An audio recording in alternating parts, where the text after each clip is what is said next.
Hello, class, and welcome to Unit 4. This is a big week because this is midterm week. So let's talk a little bit about it. You're going to have two chances to take the midterm. So if you get 100 on the first try, you're good to go. If you don't and you think you can do better on your second try, go ahead and utilize that second attempt.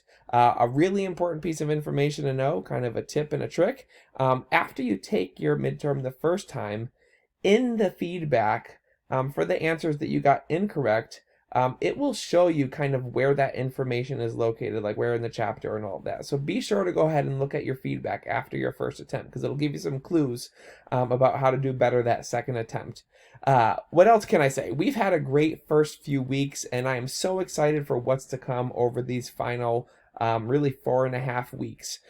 So please continue to utilize me as a resource, utilize each other, engage in conversations, really make the most of these final weeks and finish strong. If there is anything I can do to support you, please do let me know.